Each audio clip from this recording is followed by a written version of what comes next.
স্মরণেনু কালো এতাদৃশী তব কৃপা ভগবান মম অপি দুর্দৈবম ঈদৃশই হবজনী ন অনুরাগ। এই চিত্তরূপ দর্পণকে যদি কেউ মার্জন করতে চায়, পরিষ্কার করতে চায়, একমাত্র কৃষ্ণ নামের দ্বারাই সম্ভব, কৃষ্ণ কথা শ্রবণের দ্বারাই সম্ভব। এই জন্যই আমাদের এত আয়োজন, এই জন্যই আমাদের সাধু সঙ্গে আসা, এই জন্যই সেবা, এই জন্যই প্রীতি ভক্তিকে বর্ধিত করা। ওই প্রীতি ভক্তিতে বশ হয়ে সেবার দ্বারা বশীভূত হয়ে রাঘব ভবনে মহাপ্রভু সবসময় তিনি অবস্থান করবেন প্রতিজ্ঞা করলেন। তৃতীয় জায়গাটা হলো শচীর মন্দিরে, অর্থাৎ শচী মায়ের মন্দির, শচী আঙ্গিনা, সেখানে মহাপ্রভু সবসময় থাকবেন। শচী মায়ের নিয়ায় বাৎসল্য রস মহাপ্রভুকে যে দেবে, মহাপ্রভু তাকে ছেড়ে যাবেন না। সন্ন্যাসীর পরও মনে রাখবে মহাপ্রভু কিন্তু তার মায়ের সেবা করেছিলেন। আজকাল অধিকাংশ মানুষের মাঝে এমন একটা ধারণা কাজ করছে যে একটু ভক্তি জগতে প্রবেশ করলে মনে হয় আর মা বাবার সেবা করার প্রয়োজন নাই। এটা একটা কুসংস্কার, এটা একটা অপরাধ, মনে রাখবে। মহাপ্রভু কিন্তু সন্ন্যাসীর পরও মা বাবার সেবা করেছেন। বাবা তো দেহ রেখেই চলে গেলেন, বৃদ্ধা মা শচী, তাকে রেখেই তো তিনি সন্ন্যাস নিয়েছিলেন। আর প্রকট থাকতে নিমাই বাবার সেবা করেছেন। বাবা দেহ রাখলেন, বাবার পিতৃকার্য অর্থাৎ বাবার যে পিণ্ডদান, সেই পিণ্ডদানের নিমিত্তে অর্থাৎ পিতৃকার্য সম্পাদনের নিমিত্তে তিনি গয়ায় গিয়েছিলেন। গয়ায় গিয়ে পিণ্ডদান করেছিলেন পূর্বপুরুষের আত্মার শান্তি কামনায়। স্বয়ং ভগবান হয়ে কেন এই কার্যটা করলেন? তার কারণটা হলো নিজে আচরণ না করলে জগৎ জীব গ্রহণ করবে না। ইয়াত ইয়াত আচরতি শ্রেষ্ঠ তত্ত্বতেব ইতর জনঃ সয়াত প্রমাণম কুরুতে লোক তৎ অনুবর্ততে। শ্রীমদ্ ভগবদ গীতা 3য় অধ্যায় কর্মযোগ, শ্লোক সংখ্যা 21। শ্রেষ্ঠ ব্যক্তিগণ যা আচরণ করেন অপর সাধারণ জন তাকে অনুকরণ করেন। তিনি যা জগতের বুকে প্রমাণ রাখেন সবাই তা গ্রহণ করে। এই জন্য নিজে আচরণ করে জগৎ জীবকে মহাপ্রভু শিক্ষা দিলেন। আপনি আচরে প্রভু জীবের শেখায়, আপনি না আচরিলে জীবকে শেখানো না যায়। পূর্বপুরুষের উদ্দেশ্যে তিনি গয়ায় পিণ্ডদান করতে গিয়েছিলেন। সেখানে গিয়ে তিনি ঈশ্বর পরিপাতকে দর্শন করলেন। ঈশ্বর পরিপাতের চরণে প্রেমাঞ্জলি ভক্তি অঞ্জলি নিবেদন করে তার কাছ থেকে কৃপা প্রাপ্ত হলেন। স্বয়ং জগৎ গুরু মহাপ্রভু, স্বয়ং ভগবান, কলিহত জীবের উদ্ধার কর্তা, ত্রাণ কর্তা, পতিত পাবন, দয়াময় ভগবান। এরপরও তিনি গুরুকরণ করলেন যে আমি যদি গুরুকরণ না করি জগতের কেউ গুরুকরণ করবে না। গুরুদেব হলেন মাধ্যম, আমাকে আপনাকে ভগবানের কাছে নিয়ে যাওয়ার মাধ্যম। কেউ কেউ মনে করেন আমি ভগবানকে ডাকবো, আবার গুরুদেবের প্রয়োজনটা কি? এই ধারণাটা নরেনেরও ছিল। নরেনকে বিবেকানন্দ, ওই নরেন রামকৃষ্ণ পরমহংসদেব ঠাকুরকে প্রণাম দিয়ে বলেছিলেন, ঠাকুর আমি ভগবানকে ভজন করব, আবার মধ্যস্থ একজনের দরকারটা কি? গুরুদেবের প্রয়োজনটা কি? ঠাকুর বলেছিলেন, নরেন আমি তোমার প্রশ্নের উত্তর দেব, তুমি একটু আগুন নিয়ে আসো। নরেন তখন একটা কাষ্ঠের মাঝে আগুন ধরিয়ে নিয়ে এলেন, কাঠের মাঝে আগুন ধরিয়ে নিয়ে এলেন। ঠাকুর বললেন, নরেন আমি তোমাকে আগুন আনতে বললাম, তুমি কাঠ কেন নিয়ে এলে? নরেন বলছেন, ঠাকুর আমি আগুনটা আনবো কি করে? আগুনটা আনবো কি করে? কোনো কিছুতে ধরিয়ে তো আগুনটা আনতে হবে, একটা মাধ্যম ছাড়া কি করে আগুন আনবো? ঠাকুর হাসলেন, নরেন একটু আগুন আনতে যদি মাধ্যমের প্রয়োজন হয়, যাকে তুমি চিনো না জানো না, কি করে ডাকতে হয়, কোথায় তিনি থাকেন, কোন পথ ধরে তার কাছে যেতে হয়, কিছুই তুমি জানো না, তো যিনি জেনেছেন, যিনি তাকে পেয়েছেন, যিনি তার আরাধনা করেছেন, তুমি তার পরামর্শ ছাড়া কি করে তার কাছে যাবে? কি করে যাবে? তুমি তো তাকে চিনোনি, জানোনি, কোন প্রক্রিয়ায় তার কাছে যেতে হয় এই জ্ঞানটাও তো তোমার নেই। তিনি হলেন গুরু। গু মানে অন্ধকার, রু মানে আলো। অজ্ঞানজনিত অন্ধকার থেকে যিনি আলোর পথের সন্ধান দেন তিনি হলেন গুরু। গুরু মানে একজন আধ্যাত্মিক শিক্ষক, মনে রাখবে, শিক্ষক যিনি আমায় হাতটা ধরে শেখাবেন, জানাবেন, উপলব্ধি করাবেন। শুধু বীজ দিয়ে চলে যাবেন না, বীজ অঙ্কুরিত করছে কিনা শিষ্য, পরিচর্যা করছে কিনা, ঠিক মতো সন্ধানিক করছে কিনা, নিয়ম পালন করছে কিনা, এটা গুরুদেব সংবাদ নেবেন, যাচাই করবেন। যদি বীজ দিয়ে চলে যায় গুরুদেব আর কোনো সংবাদ না নেন, তাহলে সেই গুরু যথার্থ গুরু নন। কিংবা যে শিষ্য বীজ পেল আর গুরুদেবের সঙ্গে সম্পর্ক রাখলো না, সেও যথার্থ শিষ্য নয়। দুজনকে শাস্তি পেতে হবে। লুভি গুরু কামি চেলা উভয়ে নরকে গেলা, দুজনকেই নিম্নগতি প্রাপ্ত হতে হবে। দীক্ষা মানেই শেষ নয়, গুরুদেবের সঙ্গে সম্পর্ক রাখতে হবে, গুরুগৃহে যেতে হবে, গুরুর নিকটে বসে উপদেশ নিতে হবে। তার কাছে কি প্রশ্ন করতে হবে? কেমন করে আমি ভক্তি জীবনে এগিয়ে যাব, কি করে আমার ভগবান দর্শন হবে, আমার কি করে উদ্ধার হবে, এগুলোই তার কাছ থেকে প্রশ্ন করে উত্তর নিতে হবে। গুরুদেবের কাছে গিয়ে আমার ব্যবসা ভালো যাচ্ছে না, আমাকে আশীর্বাদ করুন, মেয়েটার যেন ভালো জায়গায় বিয়ে হয়, এগুলো বলার জন্য গুরুকরণ করা নয়। গুরুকরণ করার উদ্দেশ্য হচ্ছে কি করে আমি ভক্তি জীবনে এগিয়ে যাব, কি করে আমার ভগবান দর্শন হবে, কি করে আমার এই মনুষ্য জীবনটাকে ধন্য করব, কি করে আমি কৃষ্ণ প্রেম লাভ করব, কৃষ্ণ ভক্তির ভুবনে আমি আরো সুদৃঢ়ভাবে এগিয়ে যেতে পারবো। এগুলো হচ্ছে প্রশ্ন।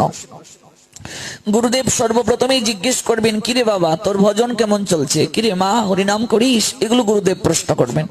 গুরুদেব এসে বলবেন না তোমার ব্যবসা কেমন চলছে, এটা গুরুদেবের প্রথম প্রশ্ন না। প্রথম প্রশ্নটাই তুমি কি ঠিক মতো হরিনাম করছো মা, তুমি কি একাদশী করছো, আরতি করছো, এগুলো গুরুদেব জিজ্ঞাসা করবেন।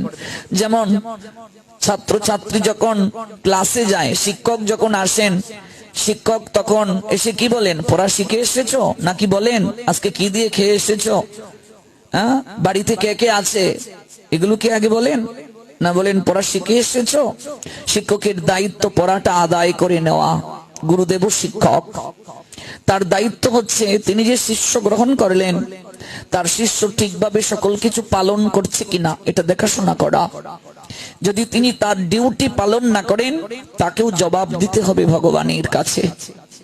তিনি যথার্থ ডিউটি পালন করলেন না, যেমন কোন শিক্ষক সে যদি যথার্থ ডিউটি পালন না করে তার উপরে যে আছে সে এসে পর্যবেক্ষণ করে তার বিরুদ্ধে অবশ্যই শাস্তির ব্যবস্থা করতে পারেন কিনা। গুরুদেবের উপরেও কেউ আছেন কিনা? আছেন, ভগবান তিনি সব দেখছেন। উপরে সিসি ক্যামেরায় সব রেকর্ড হচ্ছে, ওই জায়গায় ফাঁকি দেওয়ার কোনো পন্থা নাই, প্রক্রিয়া নাই। তিনি নিজে গুরুকরণ করলেন মহাপ্রভু।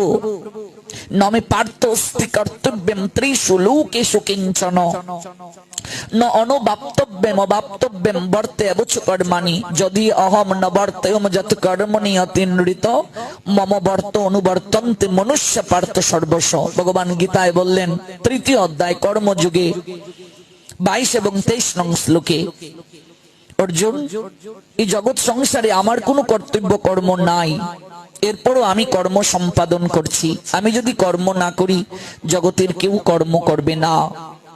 এই জন্য মহাপ্রভু নিজে আচরণ করছেন জগৎকে আচরিত করার জন্য। ওই গুরু কৃপা প্রাপ্ত হয়ে তিনি এলেন গয়া থেকে। ঈশ্বর পুরীপাদের চরণ দর্শন করে কাঁদতে কাঁদতে মহাপ্রভু সেদিন বলেছিলেন, প্রভু বলে গয়া যাত্রা সফল আমার, যতক্ষণে দেখিলাম চরণ তোমার। কেঁদে কেঁদে বলছেন, আমার এই গয়াতে আসা সার্থক হলো আপনার চরণ দর্শন করতে পেরে। হে বৈষ্ণব ঠাকুর, তীর্থে পিণ্ড দিলি নিস্তরে পিতৃগণ, যেই যারে পিণ্ড দেয় তরে সেই জন। তোমা দেখিলেই কোটি পিতৃগণ, অনাসে ভবের বন্ধ পায় বিমোচন। অতএব তীর্থ নহি তোমার সমান, তীর্থের পরম তুমি মঙ্গল বিধান। সংসার সমুদ্র হইতে উদ্ধার মোরে, এই আমি দেহ সমর পেলাম তোমারে। আমার এই দেহ, আমার এই মন, সকল কিছু আমি আপনার চরণে সমর্পণ করে দিয়ে দিলাম। আপনি আমাকে কৃষ্ণ প্রেম ভক্তি দান করুন, এই সংসার করুন। আপনি কান্ডারি হয়ে চরণ তরিতে আমায় তুলে নিন, আমাকে মার্গ প্রদর্শন করুন। কাঁদতে কাঁদতে মহাপ্রভু গুরুচরণে প্রার্থনা নিবেদন করলেন আর জগৎকে জানালেন এমন করেই প্রার্থনা করতে হয়। নয়নের জলে সব সহ্য করা যায়, কারো কান্না কেউ সহ্য করতে পারে না, ঠিক কি মা? দেখবে কোনো বাচ্চা যদি কাঁদতে থাকে, পাশের বাড়ির শত্রুটাও বলে কি গো বাচ্চাটা এমন করে কাঁদছে কেন, ঠিক কি না? অবুঝ বাচ্চার মতো যারা কাঁদতে পারে, ডাকতে পারে ভগবানকে, কখনো মহাপ্রভু তাকে কৃপা না করে থাকতে পারেন না। ভগবান কখনো তাকে কৃপা না করে থাকতে পারেন না। এই জন্য সরল হতে হবে আমাদের, অবুঝ বাচ্চার মতো। বাচ্চা দেখবে একেবারে সরল হয়, কোনটা শত্রুর বাড়ি কোনটা বন্ধুর বাড়ি বাচ্চার কোনো জ্ঞান থাকে? একটা বাচ্চার আঙ্গুলে যদি হীরার আংটি থাকে, তাকে যদি কেউ একটু মাথায় হাত বুলিয়ে দিয়ে একটু আদর করে আর বলে এটা আমায় দাও, দেখবে খুলে দিয়ে দেবে, ওর জ্ঞান নাই এটা যে হীরা। কেমন একেবারে সরল সে। যতদিন পর্যন্ত আমরা এমন সরল হতে না পারবো অবুঝ বাচ্চার ন্যায়, ততদিন পর্যন্ত আমাদের ভগবান কৃপা হবে না। সরল হতে হবে। গাও গাও পুন গৌরাঙ্গের গুণ সরল করিয়া মন। সরল ছাড়া হয় না গো, কপট হলে হয় না, সরলতাই বৈষ্ণবতার ভূষণ। গৌর হরি সেই সরলতার শিক্ষা দিয়েছেন। তিনি সন্ন্যাসীর পর নীলাচল থেকে অর্থাৎ উড়িষ্যা থেকে সচী মায়ের জন্য, তার মায়ের জন্য সুভদ্রার প্রসাদী শাড়ি পাঠিয়েতেন। জগদানন্দ পণ্ডিতকে দিয়ে শাড়ি পাঠাতেন, মহাপ্রভু শাড়ি পাঠিয়েছেন, সবসময় মায়ের সংবাদ নিয়েছেন। অধিকাংশ লোকের মাঝে একটা ধারণা কাজ করে যে ভক্তি জীবনে চলে এলে, সাধু হয়ে গেলে মনে হয় মা বাবার সেবার প্রয়োজন নাই। এটা একেবারে ভুল কথা। আজকাল চারিদিকে পিতামাতা লাঞ্ছিত হচ্ছেন, বঞ্চিত হচ্ছেন। আমাদের বয়সী ছেলে মেয়েদের এই ধারণাটা আজকে গভীরভাবে এই গীতা পাঠ থেকে নিয়ে যেতে হবে। পিতামাতা হলেন গুরুজন, মনে রাখতে হবে। চৈতন্য চরিতামৃতে উল্লেখ আছে, শ্রী কৃষ্ণদাস কবিরাজ গোস্বামী পাদ তিনি জগৎ জীবকে জানালেন আদি লীলা তৃতীয় পরিচ্ছেদে, কৃষ্ণ যদি পৃথিবীতে করেন অবতার, প্রথমে করেন গুরুবর্গের সঞ্চার। ভগবান যখন যুগে যুগে জগতে আসেন, তিনি জগতে আসার আগে সর্বপ্রথম গুরুদেবদের জগতে পাঠান, গুরুদেবের সঞ্চার করেন জগতে। তো গুরুদেব দু প্রকার, শিক্ষা গুরু, দীক্ষা গুরু। শিক্ষা কোনো মন্ত্র নয়, মনে রাখবে। শিক্ষা যার কাছ থেকে আমরা বিভিন্ন কিছু শিখি তিনি হলেন শিক্ষা গুরু। শিক্ষা গুরুই হলেন শ্রবণ গুরু। শ্রবণ গুরু বা শিক্ষা গুরু যার কাছ থেকে আমরা ভগবানের কথা শ্রবণ করি, শ্রবণের মাধ্যমে আমরা পরিবর্তন হয়েছি কিংবা অনেক কিছু জানতে পেরেছি, অনেক কিছু শিখতে পেরেছি, তিনি আমাদের শিক্ষা গুরু। কেমন? শিক্ষা গুরুকে শ্রবণ গুরুও বলা হয়। শিক্ষাগুরু অনেক হতে পারেন, শত শত লোক শিক্ষাগুরু হতে পারেন, যার কাছ থেকে আমরা যে অক্ষর শিক্ষা গ্রহণ করলাম, পৃথিবীর কোন সম্পদ তাকে প্রতিদান দিয়ে তার ঋণ শোধ করা যায় না। ওই শিক্ষাগুরুর আরেক নাম শ্রবণ গুরু। তো কৃষ্ণ যদি পৃথিবীতে করেন অবতার, প্রথমে করেন গুরুবর্গের সঞ্চার। পিতা মাতা গুরু আদি যত মান্যগণ প্রথমে করেন সবার পৃথিবীতে জন্ম। আমাদের প্রথম শিক্ষা গুরু, প্রথম শ্রবণ গুরু হলেন পিতামাতা। প্রথম গুরুকে পিতামাতা। মায়ের কাছে প্রথম শেখা বলি। সর্বপ্রথম মায়ের কাছ থেকে তো আমরা কথা বলতে শিখেছি। মায়ের কাছে প্রথম শেখা বলি, সে যে হীরার চেয়েও দামি। মা হলেন, বাবা হলেন প্রথম আমাদের শিক্ষক, প্রথম শিক্ষা গুরু। একটা শিশুর প্রাথমিক শিক্ষা কেন্দ্র হলো তার পরিবার। পিতামাতা আমাদের প্রথম গুরু। আজকাল দেখা যায় অধিকাংশ পরিবারে পিতামাতা লাঞ্ছিত, বঞ্চিত। অনেক সন্তান পিতামাতার সঙ্গে খারাপ আচরণ করে, পিতামাতার গায়ে পর্যন্ত হাতও তুলে। শ্বশুর শাশুড়ি অনেক পরিবারে লাঞ্ছিত, বঞ্চিত। অনেক বৌমারা শ্বশুর শাশুড়িকে সেবা করেন না, এটা উচিত নয়। কর্মফল থেকে কেউ কোনোদিন বের হতে পারবে না। আপনি যদি কারো চোখের জল ঝরান, কষ্ট দেন, যন্ত্রণা দেন, আপনার জন্য চোখে জল ঝরার ব্যবস্থা থাকবে। কাদাইলে কাঁদিতে হয় মা। কেউ কখনো কর্মফল থেকে বের হতে পারে না। এক জন্মে নাও কোনো এক জন্মে শাস্তি পেতে হবে। আমার বয়সী ছেলে মেয়ে যারা এখানে, আমি তাদের কাছে অনুরোধ রাখবো, পিতামাতাকে পাশ কাটিয়ে কখনো ভগবান ভজন হয় না। মাটির প্রতিমাকে 10,000 টাকা দামের আমি শাড়ি দিয়ে দিলাম, আর আমার ঘরের মা তার সেবা করলাম না, মাটির মা সন্তুষ্ট হবেন না। আজকাল তাই চলছে। সাড়ম্বরে মাটির মায়ের পুজো হচ্ছে। ওই মৃন্ময়ী মায়ের মাঝে যে চিন্ময়ী মা এসে অবস্থান করেন, আমরা সন্তানরা সেটা পর্যন্ত ভুলে গিয়েছি। যার কারণে অধিকাংশ পূজার মণ্ডপে দেখবে রাত যত বাড়তে থাকে, ওই মহিষাসুর মূর্তি থেকে বের হয়ে ওই কমিটির ভেতরে প্রবেশ করে যায়। রাত যত বাড়তে থাকে ওই অসুর মূর্তি থেকে বের হয়ে যায়, হয়ে সবার ভেতরে ঢুকে যায়। আর রাত যত বাড়তে থাকে ঠিছে অনেকে মদ খেয়ে মাতলামিও করে। তাহলে আমি যদি অনুভব করি যে মৃন্ময়ী মায়ের মাঝে চিন্ময়ী মা এসেছেন, আমার মা আছেন এখানে বসে, তাহলে আমি তো এই কার্যগুলো করতে অবশ্যই পারবো না। পুতুল পূজা করে না হিন্দু, কাঠ মাটি দিয়ে গড়া মৃন্ময়ী মাঝে চিন্ময়ী হেরে হয়ে যায় আত্মহারা। মৃন্ময় মানে কি? মাটির দ্বারা তৈরি। মাটির তৈরি প্রতিমায় চিন্ময়ী মা অবস্থান করেন। এই জন্য সেই সকল সন্তান যাদের মাঝে সন্তানের কোনো বৈশিষ্ট্য নাই, তারা এই অশালীন কার্য করে। মা দুর্গা, মা কালী, এই যে মায়ের 2 উগ্র রূপ, এই 2 উগ্র রূপের পুজো একটু সাবধানে করবে। যদি সন্তুষ্ট করতে পারো 10 হাতে কৃপা পাবে, আর যদি অপরাধ করো 10 হাতে মা কেড়ে নেবেন। যত বড় বড় বাড়ি, তালুকদার বাড়ি, চৌধুরী বাড়ি, জমিদার বাড়ি, প্রত্যেক বাড়িতে দেখবে একটা না একটা দুর্গা মণ্ডপ ছিল। আজকে সেই সকল বাড়ির কোনো অস্তিত্ব আছে? কোনো অস্তিত্ব নেই। চামচিকার বাসা, ইঁদুরের গর্ত, ইট পাথর কালের সাক্ষী হয়ে দাঁড়িয়ে আছে। এই জন্য অহংকারী ব্যক্তি কোনোদিন টিকে থাকতে পারে না। দেবতা চরণে অপরাধকারী ব্যক্তি কোনোদিন টিকে থাকতে পারে না। ভগবানের চরণে অপরাধ করলে একটা ক্ষমা আছে, কিন্তু দেবতার কাছে যারা অপরাধ করে, দেবতার বিরাগ ভাজন যারা হয়, নিশ্চিহ্ন হয়ে যায়। শক্তিকে যদি কেউ বশ করার ক্ষমতা রাখে, তাহলে সে অনেক কিছু অর্জন করতে পারে। আপনি সাপ ধরতে যাবেন, কিন্তু সাপকে বশ করার যদি মন্ত্র না জানেন, তা তো হবে না। এই জন্য ভগবানের বহিরঙ্গা শক্তি হলো দেবতা। শক্তির পূজা একটু বুঝে করতে হয়।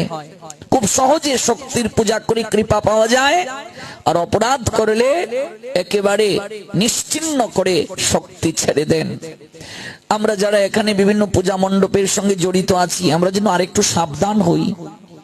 পূজাতে আমরা শ্যামা সঙ্গীত রাখবো, ভক্তি সঙ্গীত রাখবো। এই যে আপনারা পাঠের আগে কি সুন্দর ভক্তি সঙ্গীত করেছেন, আমার তো শুনতেই ভালো লেগেছে।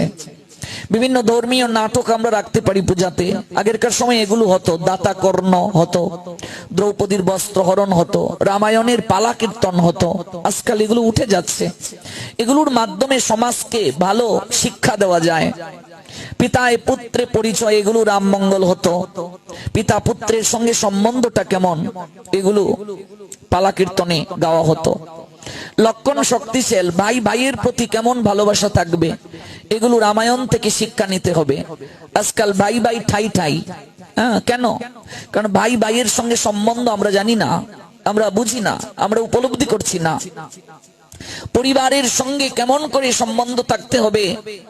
যৌথ পরিবার আজ ভেঙে যাচ্ছে, আমরা একসঙ্গে থাকতে পারছি না, কারণ আমরা মহাভারত থেকে পঞ্চ পাণ্ডবের চরিত্র থেকে শিক্ষা নিতে পারছি না। 5টা ভাই একসঙ্গে রইলেন, কোনো কিছু খেলেও তারা ভাগ করে খেতেন। এই যে আদিমকালে আমাদের এই শিক্ষাগুলো দেয়া হতো, আজ থেকে 20-30 বছর আগেও এগুলো কীর্তন করা হতো। শ্রাদ্ধ বাসরে রাম মঙ্গল হতো, এবং একটু বয়স হয়ে গেলে কোন এক বাবা, তিনি মহাভারত পড়ছেন, 4, 5, 10 জন বসে সবাই শুনছেন। কিন্তু এখন আমরা ঘরে ঘরে কেবল সিরিয়ালের মাঝে বসে আছি। ডিম থেকে ফুটেছে যে, তাকেও মোবাইল দিয়ে মা বাবা রেখে দেন। ওই মহাভারতের কথা, রামায়ণের কথা, এগুলো তাদেরকে শিক্ষা দেন না। মোটু পাটলু দেখিয়ে দেখিয়ে তাদের খাওয়ানো হয়। নাট বল্টু কার্টুন এগুলো দেখিয়ে দেখিয়ে তাদের ঘুম পাড়ানো হয়। রামায়ণের লীলা বলা হয় না, মহাভারতের কথা তাদেরকে শেখানো হয় না। তাহলে আমরা দিন থেকে দিন এমন একটা জগতে চলে যাচ্ছি, এমন একটা অবস্থায় নিজেদেরকে নিয়ে যাচ্ছি, এ থেকে পরিত্রাণ আবশ্যক। আবার এই বিষয়গুলো আমাদেরকে পুনর্জাগরণ করতে হবে। পূজা মণ্ডপগুলোতে ধর্মীয় নাটকের আয়োজন করুন, ধর্মীয় যাত্রা গানেরও ব্যবস্থা করতে পারেন। তবে ধর্মীয় যাত্রা গান ছাড়া অন্য কোনো যাত্রা নয়, ধর্মীয় যাত্রা, ধর্মীয় নাটক, ধর্মীয় সঙ্গীত, কুইজের প্রতিযোগিতা রাখতে পারেন, আরতির ব্যবস্থা রাখতে পারেন, গীতা পাঠের ব্যবস্থা, ভাগবত পাঠের ব্যবস্থা, চণ্ডী পাঠের ব্যবস্থা। পূজা মণ্ডপগুলোতে কত টাকা খরচ করা হয়, কিন্তু মা দুর্গার উপর কোনো আলোচনার ব্যবস্থা থাকে না। আমি একটা অনুরোধ রেখে যাব আপনাদের কাছে, এই যে বিশাল একটা অনুষ্ঠান আপনারা করেন, কিন্তু মাত্র 2 দিন পাঠ হয় গীতা পাঠ। পাঠের সংখ্যাটা বাড়ান। পাঠ যত বেশি হবে সমাজ তত পরিবর্তন হবে। কীর্তন অবশ্যই প্রয়োজন আছে, কিন্তু কীর্তন থেকে আমরা তো তত্ত্ব জানতে পারছি না। শুনছি মঙ্গল হচ্ছে আমাদের, কিন্তু এর বিশেষ তত্ত্বটা পাঠের মাধ্যমে আগে জানতে হবে। আজকাল প্রায় সব জায়গাতেই 7 দিন ব্যাপী পাঠ হয় কীর্তনের আগে, কিন্তু আমাদের এই অঞ্চলগুলোতে একটা পাঠের প্রতি কেন জানি অনীহা। পাঠ কোন ক্রমে হোক, নামমাত্র পাঠ, কিন্তু না, পাঠের প্রতি বেশি গুরুত্ব দিতে হবে। পাঠের প্রতি যত গুরুত্ব আমরা আরোপ করব, তত সমাজের পরিবর্তন হবে, মানুষের মাঝে চেতনা জাগ্রত হবে। কারণ এই পাঠের মাধ্যমেই তো মানুষ তত্ত্ব জানতে পারে। জন্ম কর্ম চমে দিব্যম এবং ইয়াবেত্তি তত্ত্বত ত্যক্তা দেহম পুনর্জন্ম নয়েতি মামেতি সর্জুন। ভগবান বললেন শ্রীমদ্ ভগবত গীতার 4র্থ অধ্যায়, জ্ঞান যোগ, শ্লোক সংখ্যা 9। অর্জুন, আমার জন্ম কর্ম লীলামৃত আস্বাদন করো, জানো, কিন্তু সেটি তত্ত্বগত ভাবে জানো। ওই জানাটা যেন তত্ত্বগত ভাবে হয়। যদি কেউ তত্ত্বগত ভাবে জানতে পারে, ত্যক্তা দেহম পুনর্জন্ম নয়েতি মামেতি সর্জুন, অর্জুন, সেই ব্যক্তির আর কখনো জন্ম মৃত্যুর চক্রব্যূহ এই সংসারে ফিরে আসতে হয় না। এই জন্য পাঠের সংখ্যাটা বাড়াতে হবে। পাঠ যত বেশি সমাজে হবে, পরিবর্তন হবে। একটা বটি, বটি বুঝেন তো, দা, একটা বটি আলমিরা থেকে বের করলেন বছরে একবার, তারপর আপনি সবজি আমানি করে আবার আলমিরার মাঝে ভরে রেখে দিলেন। 1 বছর পর আবার বের করলেন, মরিচা পড়ে যাবে কিনা, ধার কমে যাবে কিনা? আপনি বছরে 2 দিন গীতা পাঠ শুনলেন, একটু কীর্তন শুনলেন, তারপর শেষ। তাহলে তো আমাদের মাঝে মরিচা পড়বে। একটু চার্জ হলো, এই 2 দিন গীতা পাঠ শুনলাম, একটু চার্জ হলো, কিন্তু এই চার্জ তো কমে যাবে। চার্জ কমে গেলেই তো আবার চার্জ দিতে হয়। সাধু সঙ্গ চার্জার স্বরূপ, চার্জ কমে গেলেই চার্জ দিতে হয়। যেখানেই গীতা পাঠ আয়োজন হবে, ছুটে যেতে হবে, একটু শুনে আসি। যেখানেই ভাগবতের কথা হবে, ছুটে যেতে হবে, একটু শুনে আসি।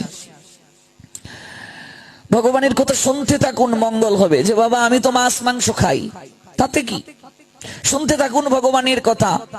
বাবা আমি তো মদ খাই, গাঁজা খাই, বিড়ি খাই, আমি কি করব? শুনুন ভগবানের কথা, গীতার কথা, ভাগবতের কথা শুনতে থাকুন। দেখবেন ওই গীতা পাঠ, ভাগবত পাঠ শুনতে শুনতে একদিন ইচ্ছে করলেও আপনি এগুলো আর খেতে পারবেন না। শুনতে থাকুন। মদ খান, গাঁজা খান, সামনের আসরে বসে শুনুন, দেখবেন একদিন আপনি ইচ্ছে করলেও আর এগুলো খেতে পারবেন না। আপনার মন চাইবে না এগুলো খেতে। ভগবানের কথার এত শক্তি, ইচ্ছে করলেও আপনি আর পারবেন না। আপনার এই কুঅভ্যাস দূরে চলে যাবে। 1 জন্মে না হোক, কোনো 1 জন্মে আপনি শুদ্ধ হয়ে যাবেন। যতটুকু আপনি যাজন করবেন, ততটুকু এগিয়ে থাকবেন। আমি পাপী বলে দূরে থাকবো, তা তো হতে পারে না। পাপীর সবচেয়ে বেশি অধিকার সাধু সঙ্গ করার, ভগবানের কথা শ্রবণ করার। পাপীকে ত্রাণ করার জন্যই তো সাধুরা আসেন। মহাপ্রভু জগতে কেন এলেন? আমার ন্যায় পাপীকে উদ্ধার করার জন্য। জগাই মাদাইয়ের মতো পাপী জগতে বিরল, যাদের পাপ কার্য লিখতে লিখতে 17টা গডাউন ভরে গিয়েছিল। অথচ সেই জগাই মাদাই যখন নিত্যানন্দের মাথাটা ফাটিয়ে দিল, তখন নিত্যানন্দ প্রভু বলেছিলেন, ওরে মেরেছিস কলসির কানা, তাই বলে কি প্রেম দেব না? মেরেছিস মেরেছিস তাতে ক্ষতি নাই, সুমধুর মুখে একবার হরি বল ভাই। এই বলে জড়িয়ে ধরলেন। মদের গন্ধটা মুখ থেকে বের হয়েছিল। নিত্যানন্দ প্রভু কি বলেছিলেন? আগে মুখটা ধুয়ে আয়, তারপর তোকে আলিঙ্গন দেব, বলেছিলেন কি না? জড়িয়ে ধরেছিলেন। ওই প্রেমালিঙ্গন পেয়েই তো পরিবর্তন হয়ে গেল। এই জন্য শুনতে থাকুন, সামনের সারিতে গিয়ে বসুন, বসতে হবে, প্রণাম দিয়ে বসুন, প্রণাম দিয়ে যাবেন, প্রণাম দিয়ে বসতে হয়, প্রণাম দিয়ে যেতে হয়। লক্ষ্মীরা বেশ্যা যদি হরিদাস ঠাকুরের নিকটে 3 রাত্রি না বসতো, সে কি বৈষ্ণবী হতে পারতো? এই জন্য আপনি আচরণ করছেন না, তাতে কি? হরিনাম করুন, হরি কথা শুনতে থাকুন, দেখবেন একদিন না একদিন আপনার পরিবর্তন হয়ে যাবে। ভক্তি যুগের অনুশীলনটার কোনোদিন বিনাশ নাই। ন ইহ অবিক্রম নাশ অস্তি প্রত্যবায় ন বিদ্যতে। মাইকে একটু কমিয়ে দাও। স্বল্পমপি অশ্ব ধর্মস্য ত্রায়তে মহত ভয়াৎ। ভক্তি যুগের অনুশীলনের কখনো বিনাশ হয় না।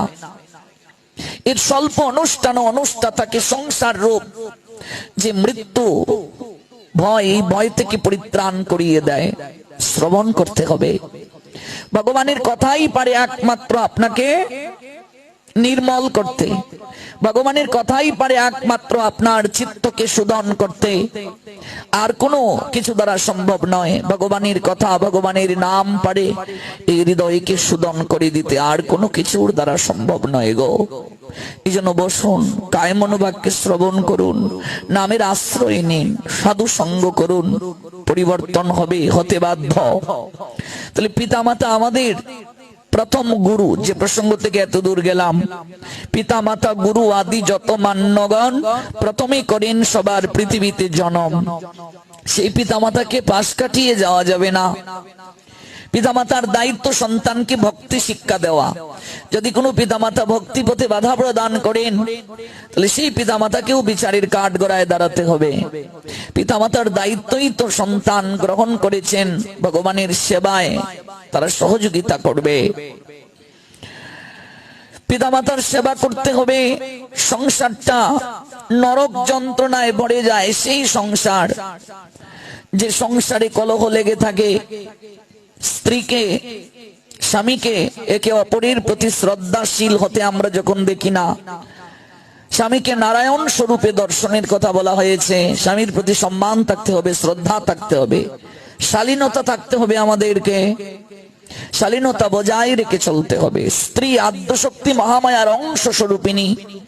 স্ত্রীর প্রতিও আমাদের শ্রদ্ধা থাকতে হবে। স্ত্রী কেবল ভোগের সামগ্রী নয়। গৃহে কাজ করবেন তিনি, কেবল কাজ করার জন্য তাকে বিয়ে করে নিয়ে এসেছে এই ভাবনা রাখা যাবে না। স্ত্রী ভজন সঙ্গিনী, তিনি আমায় ভক্তি পথে সহায়তা করবেন। স্বামী নারায়ণ স্বরূপ। ঘুম থেকে উঠে প্রণাম দিতে হবে। সন্তানের দায়িত্ব পিতামাতাকে প্রণাম দেওয়া। স্ত্রীর দায়িত্ব ঘুম থেকে উঠে স্বামীকে প্রণাম দেওয়া। আজকাল এগুলো বিলুপ্ত হয়ে যাচ্ছে। আমরা বেহুলার চরিত্র এখন আর পড়ি না। আমরা দেবী জানকীর চরিত্র পড়ি না। আমরা সাবিত্রীর চরিত্র জানি না, পড়ার চেষ্টা করি না। কেমন করে তারা পতিপরায়ণ ছিলেন, স্বামীর সেবা করেছিলেন, স্বামীকে ভালোবেসেছিলেন। এই চরিত্রগুলো পড়া দরকার, না পড়লে হবে না। আজকাল অধিকাংশ জায়গায় যত বৃদ্ধাশ্রম গজিয়ে উঠছে, বৃদ্ধাশ্রম মানেই তো কলঙ্কিত জায়গা। পিতামাতাকে সন্তান দেখতে পারে না, সেই পিতামাতা বৃদ্ধাশ্রমে কষ্ট পাচ্ছেন। বৃদ্ধাশ্রমে, অধিকাংশ বৃদ্ধাশ্রমে দেখতে পাই সবচেয়ে হাই এডুকেটেড যারা, তাদের বাপ মা বৃদ্ধাশ্রমে। কারণটা কি? আমরা সন্তানকে, আমরা জাগতিক অনেক পড়াশোনা করিয়েছি, কিন্তু আমরা সেই সন্তানকে ভক্তি শিক্ষাটা দিতে পারি নাই, নৈতিক শিক্ষাটা দিতে পারি নাই। এই জন্য সন্তানকে ভক্তি শিক্ষাটা দিন। নৈতিক শিক্ষাটা দিন। আপনার সন্তান ভিক্ষা করে খেলেও আপনাকে ডাস্টবিনে ফেলবে না, বৃদ্ধাশ্রমে পাঠাবে না। যে সন্তানের মাঝে ভক্তি আছে, ধর্ম সম্বন্ধে জ্ঞান আছে, সেই সন্তান কোনোদিন পিতামাতার গায়ে হাত তুলবে না। জানে তারা পিতামাতা গুরুতুল্য। জননী স্বর্গাদপি গরীয়সী, মা স্বর্গ থেকে শ্রেষ্ঠ। পিতা স্বর্গ, পিতা ধর্ম, পিতা হি পরমং তপ, পিতরি প্রতিমাপন্নে প্রিয়ন্তে সর্বদেবতা। পিতা তপস্যার মূলাধার, স্বর্গ সম তিনি। পিতা পরম পরম তপ, তপ মানে তপস্যা। পিতরি প্রতিমাপন্নে প্রিয়ন্তে সর্বদেবতা। পিতা যদি সন্তুষ্ট হয়ে কোন সন্তানকে আশীর্বাদ দেন, স্বর্গের দেবতারা আপনা থেকে সেই সন্তানকে আশীর্বাদ বর্ষণ করেন। মাকে যদি কোনো সন্তান প্রণাম দেয়, পরিক্রমা করে বিশ্ব ব্রহ্মাণ্ড তার পরিক্রমা হয়ে যায়। এই তত্ত্বগুলো আপনার সন্তান জানবে কোথায়? গীতা পাঠে না এলে, ধর্মীয় অনুষ্ঠানে না গেলে কি করে জানবে, কি করে শিখবে, কি করে বুঝবে? আমরা যেন পিতা মাতাকে অসম্মান না করি। তারা গুরুতুল্য। জ্যেষ্ঠ ভ্রাতা গুরুতুল্য, গুরু মাতা, গুরু পিতা, গুরু জ্যেষ্ঠ ভাই। পিতার অবর্তমানে বংশের যে জ্যেষ্ঠ ভাই, তার অনুমতি নিয়ে সকল কার্য করতে হয়। শাশুড়ির অবর্তমানে বড় যা, যা বুঝো মায়েরা, বড় যা, তিনি শাশুড়ি তুল্য। কোন কার্য করবে, সামাজিক কার্য, শাশুড়ি নেই, বংশের বড় যাকে প্রণাম দিয়ে শুরু করতে হয়, এটা নিয়ম।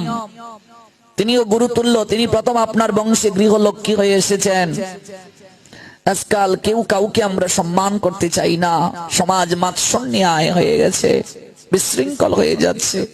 একমাত্র মহাপ্রভুর এই প্রেম ধর্ম, শাস্ত্রের আদর্শই পারে আমাদেরকে একটু একটু করে এগিয়ে নিয়ে যেতে, জীবনটাকে ধন্য করতে, পবিত্র করতে। তখন আমরা অনুভব করব জীবন কত আনন্দময়, জীবন কত মধুময়। আর মহাপ্রভু সেই জায়গায় থাকেন, সচী মায়ের আঙ্গিনা, সচী মায়ের রন্ধন, সচী মায়ের মতো যে ভালোবেসেছে। দেখুন, 8টা কন্যা সচী মায়ের মারা গেল, 8টা কন্যা। তিনি মা ডাক শুনতে পারেননি গো। বিশ্বরূপ এলো, সন্ন্যাস নিয়ে চলে গেল। আর এই নিমাই, তাকে আঁকড়ে ধরে সচিমা বাঁচতে চেয়েছিলেন। সেই নিমাইও জগতের কল্যাণে শ্রীকৃষ্ণ চৈতন্য মহাপ্রভু নাম ধারণ করে চলে গেলেন। কিন্তু সেই সচিমা সকল কিছু গ্রহণ করলেন, এই যন্ত্রণাকে গ্রহণ করলেন। আজ তিনি জগৎ জননী। এই সচিমায়ের নিয়ায় মহাপ্রভুকে যে ভালোবাসে, মহাপ্রভু তাদেরকে ছেড়ে কোথাও যান না। সচিমা যেমন বাৎসল্য প্রেমরসে নিমাইকে আহার করাতেন, 33 প্রকার শাক আঙ্গিনায় ফলাতেন। ও সচিমায়ের মতো রন্ধন করে মহাপ্রভুর যে সেবা দেবে, মহাপ্রভু বলেন আমি তাকে ছেড়ে কোথাও যাব না। সচিমায়ের রন্ধনে প্রভু থাকেন। আর তাকে নিত্য আনন্দের নর্তন। যারা নিতাই চাঁদের মতো হরিনাম করে নৃত্য করে, আমরাও পাঠের পরে একটু নৃত্য করব। মহাপ্রভু বলছেন আমি তাদের ছেড়ে কোথাও যাই না। এই 4টা জায়গায় প্রভু থাকেন। শ্রীবাস আঙ্গিনা, নিতাই চাঁদের নর্তন, রাঘব ভবন, আর হলো সচিমায়ের রন্ধন। এই 4 জায়গায় প্রভুর নিত্য ঠাই, ঠাই মানে আবাস। প্রভু নিত্য নিবাস স্থাপন করেন এই 4টা জায়গায়। তাহলে এটি হলো শ্রীবাস আঙ্গিনা। এই আঙ্গিনায় আমরা এসেছি। এখানে মহাপ্রভু সতত বিরাজ করেন। এখানে মহাপ্রভু আছেন, মহাপ্রভু এসেছেন আমাদেরকে কৃপা করার জন্য। এই জন্য আমরা কায় মনোবাক্যে এই কথা শ্রবণ করব আর তার চরণে আমরা প্রার্থনা নিবেদন করব। চলুন এবার গতকাল যেখানে লীলাটা আমি শেষ করেছিলাম, ওই জায়গা থেকে আবার এই লীলা শ্রবণে প্রয়াসী হই। মনে আছে আপনাদের, একজন কুম্ভকার, সে গৃহে চলে গেল। তার স্ত্রীর চিত্ত পরিবর্তন হয়ে গিয়েছিল সাধু দর্শন করে, এবং সকল বাসন কুসন সুরধনী গঙ্গায় বিসর্জন দিয়ে তারা আহার শুদ্ধ হয়ে গেল, প্রসাদ বুঝি হয়ে গেল। আর যাওয়ার আগে বলে গিয়েছিলেন যে নবদ্বীপের সুখ সাগর, সেখানে পুরুষোত্তম দাস নামে একজন গৃহকর্তা আছেন, তার গৃহে আপনি গিয়ে ভিক্ষা গ্রহণ করতে পারবেন। ওই সাধু বলেছিলেন এমন একটা গৃহের সন্ধান দিয়ে যাও যেখানে গিয়ে আমি একটু প্রসাদ গ্রহণ করতে পারবো। তো ওই পুরুষোত্তম দাসের গৃহের অভিমুখে ওই সিদ্ধ মহাত্মা রওনা করলেন। পুরুষোত্তমকে আপনার চৈতন্য চরিতামৃতের আদিলীলা যখন পড়বেন একাদশ পরিচ্ছেদ সেখানে পাবেন।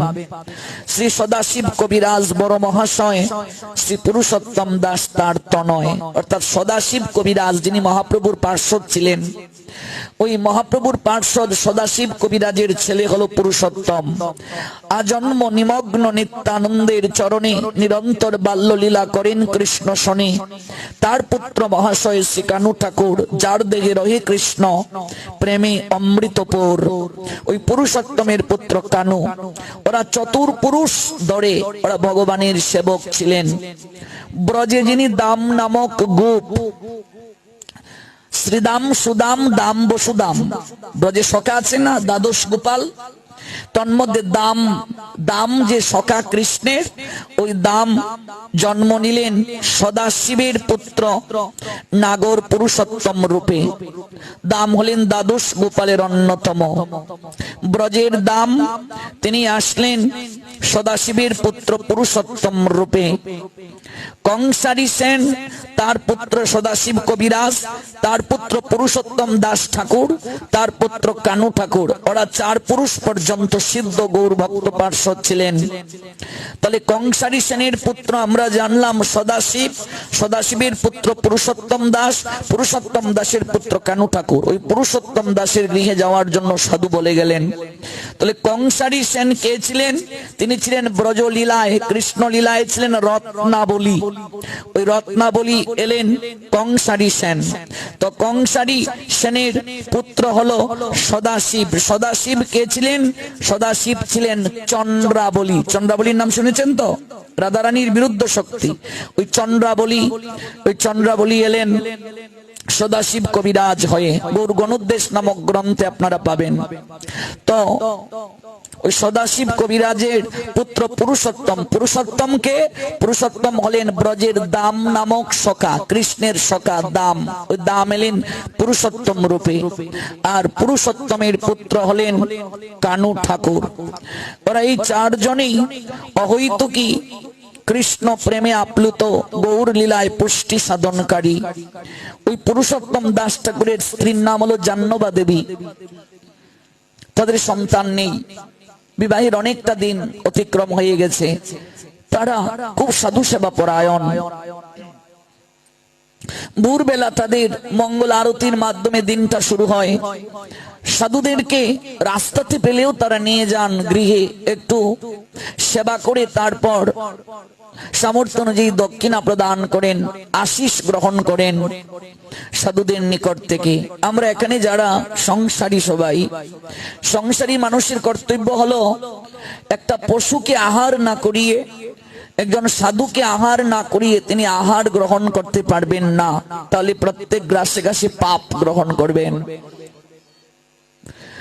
ভাগবত পড়লে দেখবেন অম্বরীশ মহারাজ সাধু সেবা না করিয়ে আহার করতেন না।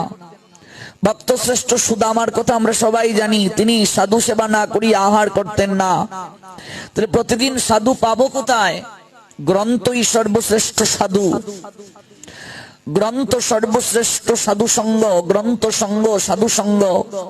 একটু গ্রন্থ পাঠ না করে, একটু গীতা পাঠ না করে, ভাগবত পাঠ না করে আহার করা যাবে না, সম্ভব নয়। যদি আমি সচল সাধুকে পেয়ে যাই তাহলে তো ভালো, যদি না পাই একজন সাধুকে সেবা করতে যে অর্থ প্রয়োজন আমাকে রাখতে হবে। পশুর মাঝে উৎকৃষ্ট গোমাতার সেবা।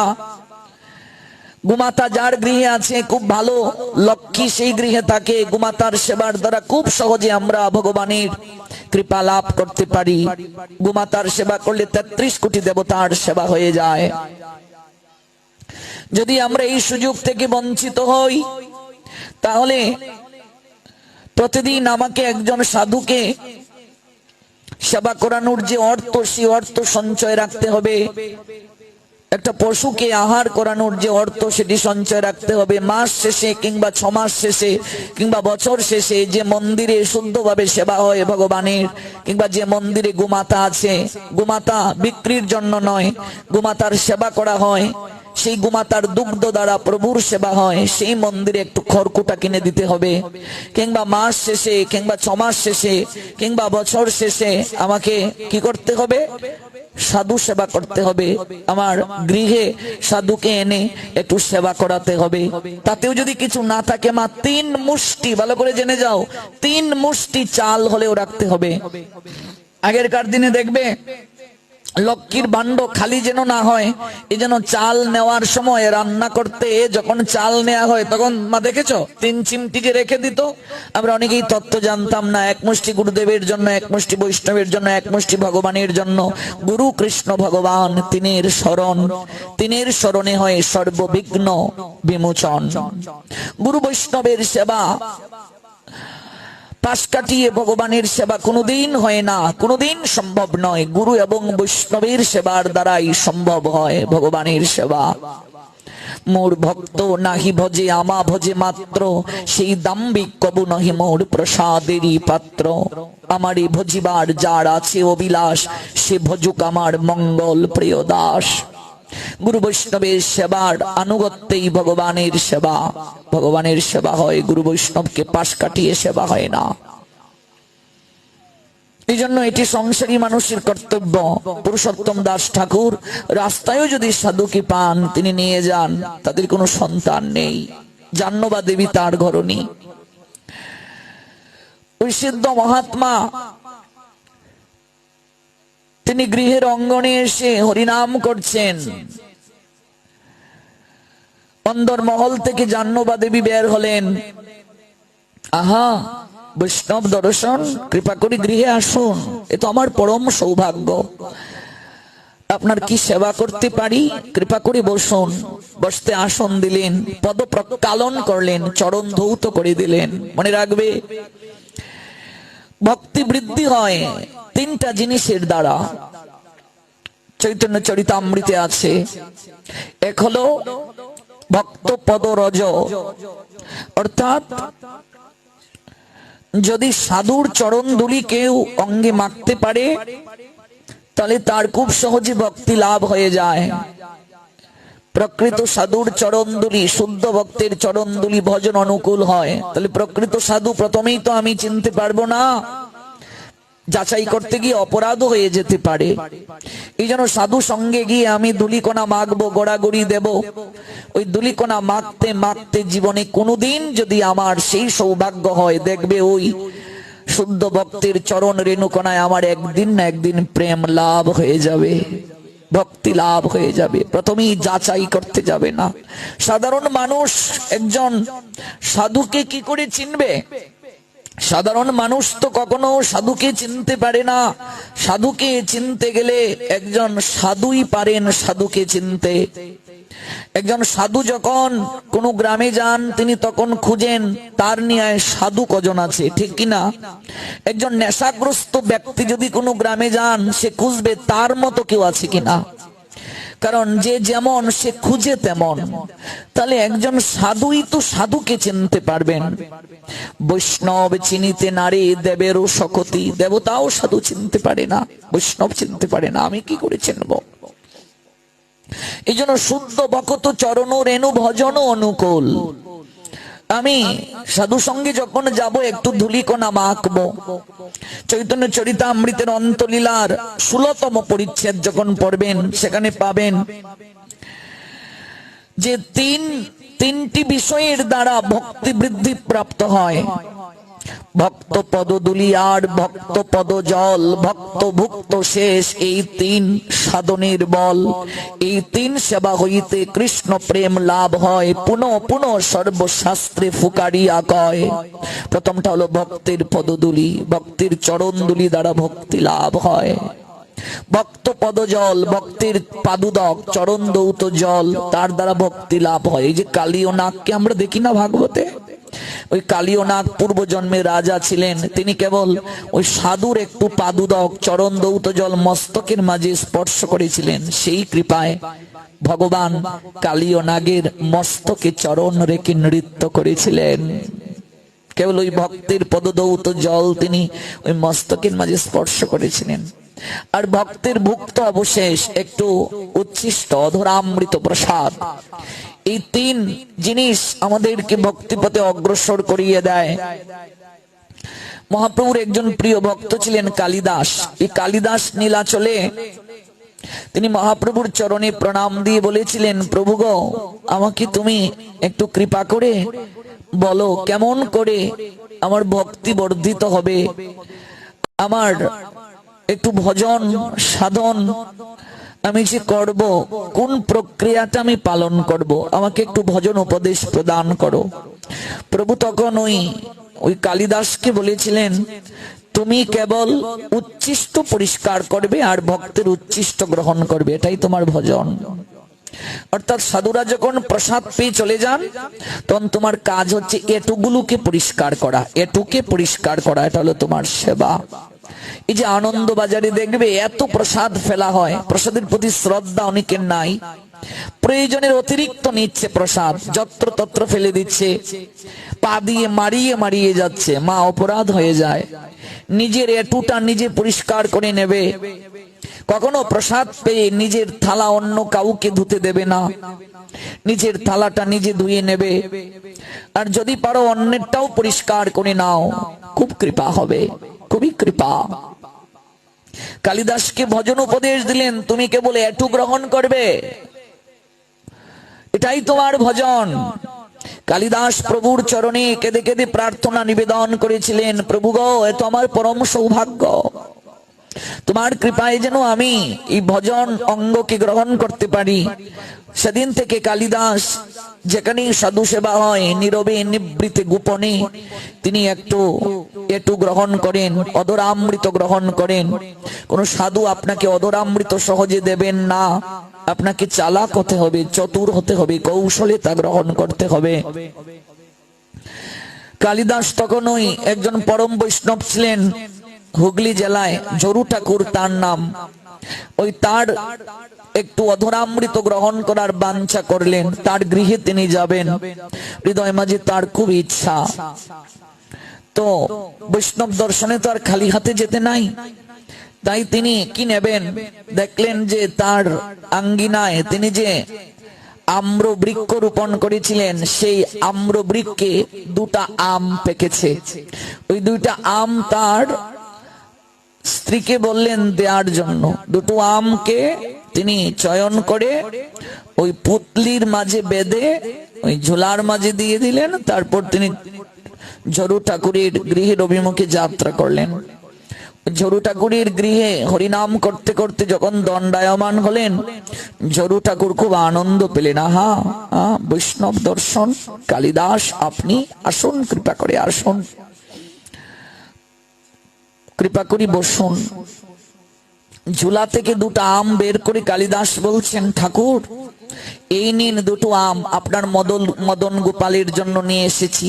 মদন গোপাল হলেন জরু ঠাকুরের আরাধ্য বিগ্রহ, আপনার ওই মদন গোপালের জন্য আমি নিয়ে এসেছি, কৃপা করে গ্রহণ করুন। ওই ভুই মালিকুলে জরু ঠাকুর আবির্ভূত হয়েছিলেন। তার মা ওই রাজার বাড়িতে ঝাড়ু দিতেন, ঝড়ের দিনে তার জন্ম হয়েছিল, এই জন্য তার নাম ঝরু ঠাকুর। অনেক বড় বৈষ্ণব ছিলেন, অনেক বড় সাধু ছিলেন তিনি, কল্পনাও করতে পারবেন না কত বড় সাধু।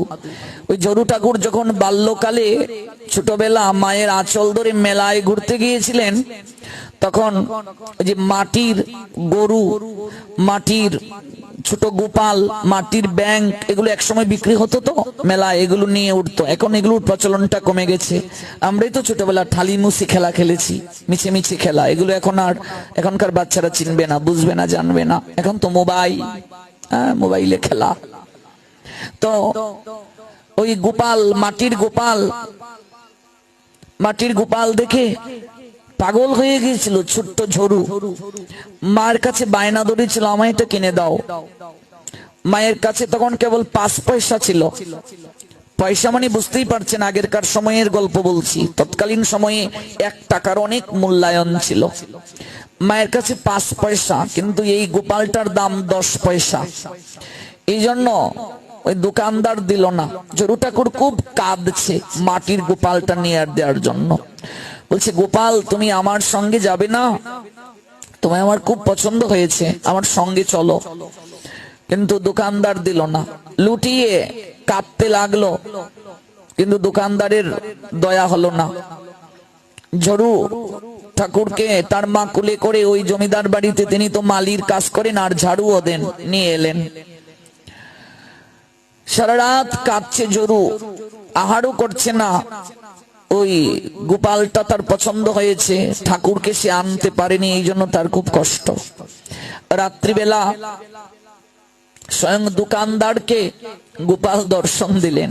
হেরে, সারা জীবন মাটি দ্বারা তুই তৈজসপত্র বানালে, মাটি দ্বারা আমার মূর্তি নির্মাণ করলে, বিক্রি করলে, সেই অর্থ দ্বারা সংসার চালালে, কিন্তু সারা জীবন তুই যার মূর্তি তৈরি করলে তাকে একটু জানতে পারলে না, চিনতে পারলে না, তাকে একটু অনুভব করতে পারলে না, তার ভক্তকেও তুই অনুভব করতে পারলে না।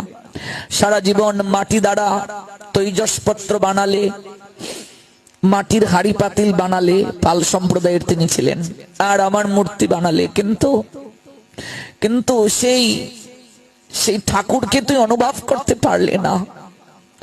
ওরে, আজকে আমি তোকে দর্শন দিলাম, তোর চেতনা একটু জাগ্রত যেন হয়। তুই ঝরুর কাছে আমায় দিয়ে আয়। সারা রাত ঘুমাতে পারিনি, ক্রন্দন করছে রে। ওরে, আমি সব সইতে পারি রে, কিন্তু অবুঝ বাচ্চার নিয়ে কেঁদে কেঁদে যে আমায় ডাকে, আমি কোনোদিন তাকে বঞ্চিত করতে পারি না, আমি তাকে কোনোদিন ফেলতে পারি না। ওরে, আমার একটা অভ্যাস আছে রে। ভগবানের কি অভ্যাস মা? ভগবান কাউকে ফেলতে পারেন না, ভগবান কাউকে ছাড়তে পারেন না। এই জগতে আমরা যদি কোনো ভুল করি, অপরাধ করি, আমরা যখন 1 বার 2 বার 3 বার ভুল করি, 4th বার গেলে মানুষ আমাদেরকে আশ্রয় দেয় না, যা, আমাদেরকে তাড়িয়ে দেয়। কিন্তু ভগবান কত করুণাময়, আপনি যতবার ভুল করবেন এরপরও ভগবান আপনাকে ফেলেন না, আপনাকে ত্যাগ করেন না। মহাপাপী মহা অপরাধীও যদি কেউ ভগবানের চরণে উপনীত হয়ে নয়ন জলে প্রভুর কাছে ক্ষমা চেয়ে প্রভুর দুটো চরণ জড়িয়ে ধরে কাঁদতে থাকে, প্রভু কোনদিন তাকে নিরাশ্রয় করেন না, ফেলতে পারেন না। আমরা পুতনাকে দেখেছি, পুতনার মতো মহাপাপী অসি তার স্তনকে যখন আকর্ষণ করছিলেন ভগবান, পুতনা বলছিল, গোপাল আমার তো বড় লাগছে, আমায় ছেড়ে দাও। ভগবান বলেছিলেন, ওই একটা আমার ভুবনে নাই, আমি কাউকে ছাড়তে পারি না, আমি কাউকে ফেলতে পারি না, আর সব তোমায় করতে পারবো, কিন্তু আমি তোমায় ছাড়তে পারবো না, ছাড়বো না আমি তোমায়। কেউ যদি আমার সঙ্গে একবার যুক্ত হয়ে যায়, সে যদি আমায় ছেড়ে যেতে চায়, আমি ভগবান তাকে কোনোদিন ছেড়ে দেই না। কেউ যদি আমায় ছেড়ে যেতে চায়, আমি তাকে ছেড়ে দেই না। তুমি কিছুটা সময়ের জন্য হলেও তো আমাকে কুলে নিয়ে আদর করেছ, স্তন দুগ্ধ পান করেছ, তুমি আমার মায়ের নিয়ে ভূমিকা পালন করেছ, আমায় কুলে তুলে নিয়েছ, আমি তোমায় ছাড়তে পারবো না। আমার যশোদা, আমার দেবকী যে স্থানটা পাওয়ার কথা, আমি তোমাকে সেই স্থান দেব, মাতৃগতি দান করিয়ে দেব। একটা রাক্ষসী স্তনের মাঝে কালকুট বিষ নিয়ে গিয়েছিল ভগবানকে বধ করার জন্য, অথচ একটু মায়ের নিয়ে কুলে নিয়ে আদর করার কারণে সেই পাপী অসি রাক্ষসী পুতনাকে ভগবান মায়ের স্থান দিয়ে দিল। ওই পুতনার প্রাণ যখন দেহ থেকে বের হয়ে যায়, ওই পুতনা জগৎবাসীকে একটা বার্তা দিয়ে গিয়েছিল, হেরে সংসারী জীব সকল আমার দিকে তাকিয়ে দেখ, তোরা, আমি রাক্ষসী পুতনা, আমি কচি কচি বাচ্চাদের আমি রক্ত শুষে খাই, মাংস খাই, আমি তোদের মতো প্রসাদ প্রাপ্তির সৌভাগ্যবতী নই রে।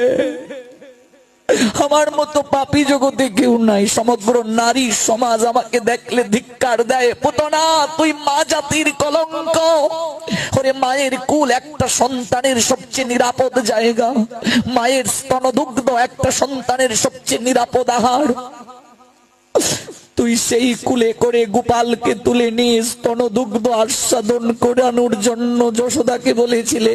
যশোদা তোকে বিশ্বাস করে তোর কুলে তার ছেলেকে দিল, আর তুই সেই স্তনের মাঝে বিষ মাখিয়ে তাকে মারতে চাইলে। ওরে তুই তো মা নই রে, তুই মা জাতির কলঙ্ক। আমি তোমাদের ভগবানকে ভালোবাসি না, তাকে হত্যা করতে গিয়েছিলাম, কিন্তু তোমাদের ভগবান কত করুণাময় দেখো। মাত্র কয়েকটা মিনিট আমি তাকে কোলে তুলে একটু আদর করেছিলাম, কেবল আমার স্বার্থ সিদ্ধির জন্য কংস আমায় পাঠিয়েছিল। আর তোমাদের ভগবান সেই কারণে আমাকে মায়ের স্থান দিয়ে দিল। তোমরা যদি সেই ভগবানকে সত্যিকার ভাবে একটু ভালোবাসতে পারো, সন্তান রূপে গ্রহণ করতে পারো, একটু বাৎসল্য প্রেম আস্বাদন করতে পারো, ভক্তি দান করতে পারো, না জানি শেষের দিনে ওই ভগবান তোমাদের জন্য কোন পুরস্কারটা রেখেছে গো, আমি জানি না। পুতনা কাঁদতে কাঁদতে জগৎ জীবকে এই বার্তা দিয়ে গিয়েছিল, এই তত্ত্ব গিয়েছিল। তিনি যে প্রেমের বড় কাঙ্গাল গো, তিনি যে ভক্তির বড় কাঙ্গাল গো। ভগবান কাউকে ফেলতে পারেন না, ভগবান কাউকে ছাড়তে পারেন না। এটা ভগবানের একটা বিশেষ করুণা। এই জন্য বলছেন আমি কাউকে ফেলতে পারি না রে। অবুঝ বাচ্চার নিয়ে যে কাঁদে, আমি তাকে ফেলতে পারি না। যা ঝরুর কাছে আমায় দিয়ে আয়। 5 পয়সা ওর মায়ের ছিল, বাকি 5 পয়সা দিতে পারি না এই বলে তুই দিলি না। ওরে সারা জীবন তুই এগুলো বিক্রি করে সংসার চালালে, কিন্তু তুই আমার ভক্তকে চিনতে পারলি না, তুই আমার ভক্তের হৃদয় বৃত্তিকে অনুভব করতে পারলি না রে। যা যা। ওরে আমার ঝরু সারা রাত ঘুমায়নি, কেঁদেছে রে, যা দিয়ে আয়। চিৎকার করে উঠল কাঁদতে কাঁদতে। ওই গোপালের মূর্তিটাকে জড়িয়ে ধরে ছুটল সে ওই রাজবাড়ির উদ্দেশ্যে, যে রাজবাড়িতে জরুর মা মালির কাজ করে আর ঝাড়ু দেয়। অশ্রু বিসর্জন করে যখন সে পৌঁছালো, জরুর মা অবাক দৃষ্টিতে তাকিয়ে আছে। বাবা, আপনার কুলে ওই গোপালের মূর্তি। মাগো, তোমার ছেলে কোথায়? আমার ছেলে কাঁদছে, সারা রাত ঘুমায়নি, মধ্যাহ্ন হয়ে গেছে, রাত প্রভাত হয়ে সকাল গড়িয়ে এখনো আহার করে নাই। আমার কাছে 5 পয়সাই আছে বাবা, বাকি 5 পয়সা দিতে পারিনি বলে গোপালটা আমায় তুমি দাওনি। আমার ছেলে কাঁদছে। দোকানি কাঁদতে কাঁদতে লুটিয়ে পড়ে বলল, মা, আমাকে 5 পয়সাও দিতে হবে না, আমি গোপালটা তোমার ছেলেকে উপহার দিতে এসেছি। শুধু তোমার ছেলেকে একটু বলো, সারাটা জীবন আমি যার মূর্তি বানিয়ে বিক্রি করলাম, আজকে তোমার ছেলের কারণে আমি তাকে স্বপ্নে দর্শন করেছি। সে যেন আমার একটু প্রেমালিঙ্গন প্রদান করে। আজকে তাকে স্বপ্নে যেমন আমার দর্শন হলো, যেদিন দেহ পিঞ্জিরা থেকে প্রাণ পাখিটা গিয়ে ভবের ঘাটে দাঁড়াবে, ওই ভগবান যেন সেদিন বইটাটা হাতে নিয়ে পার ঘাটে আমার জন্য একটু দাঁড়িয়ে থাকে। মাগো, তোমার সন্তান সাধারণ কেহ নয়, তোমার পুত্রের জন্য আমার ভগবান দর্শন হলো। আমি আজ তাকে উপহার দিতে এসেছি, আর একটা প্রণাম তাকে দিতে এসেছি। এই হলো ঝরু। বাল্যকালেই তার এত ভক্তি ছিল।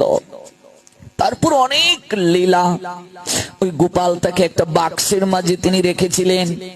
ওই জমিদারের কন্যা ওই বাক্সটা টেনে নিয়ে গিয়েছিল।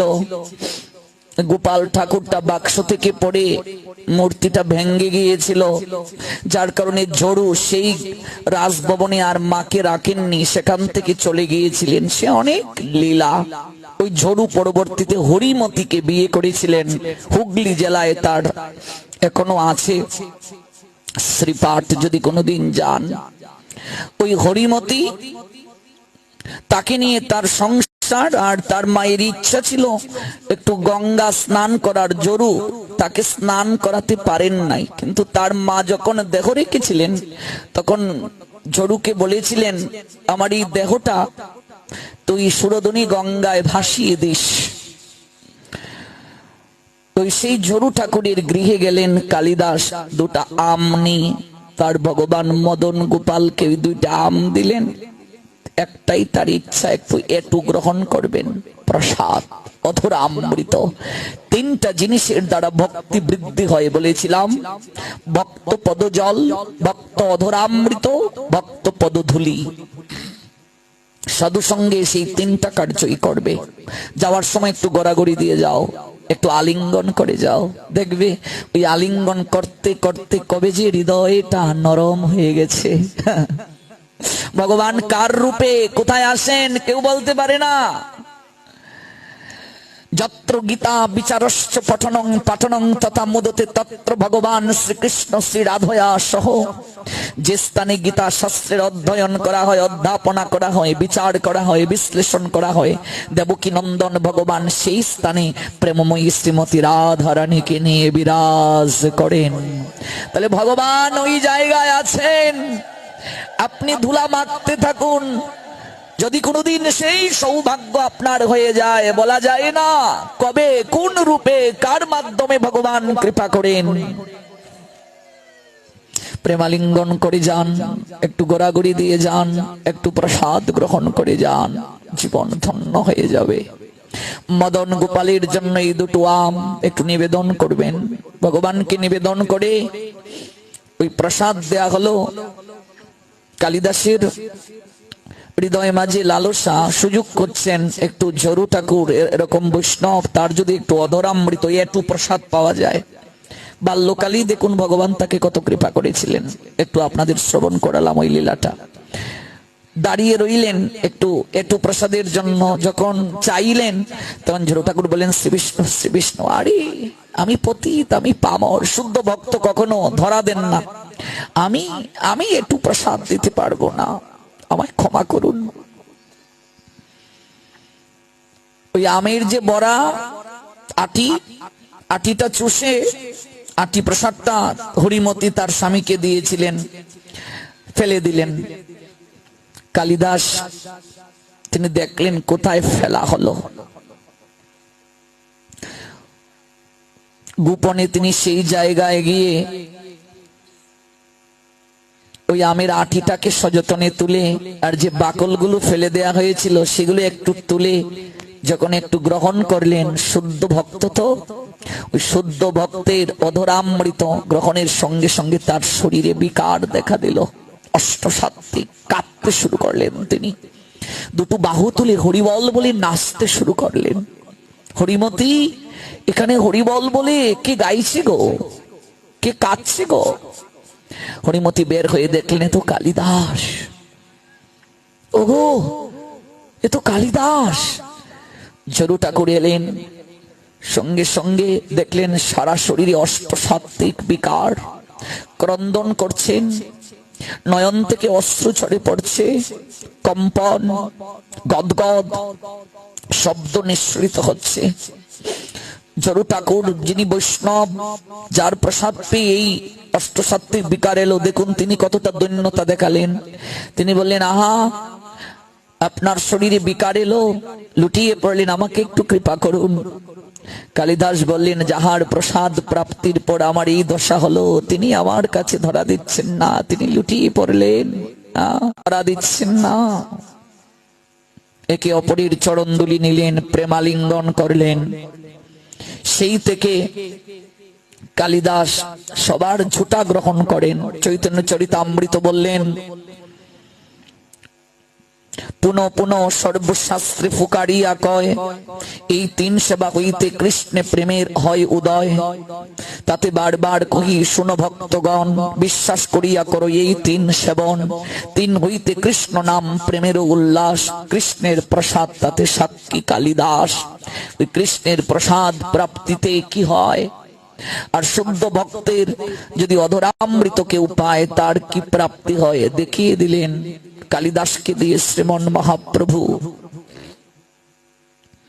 এই জন্য এই অধরামৃত আমাদের প্রাপ্তি উচিত। সাধুর পদধূলি, সাধুর পাদুদক, আর হলো সাধুর অধরামৃত।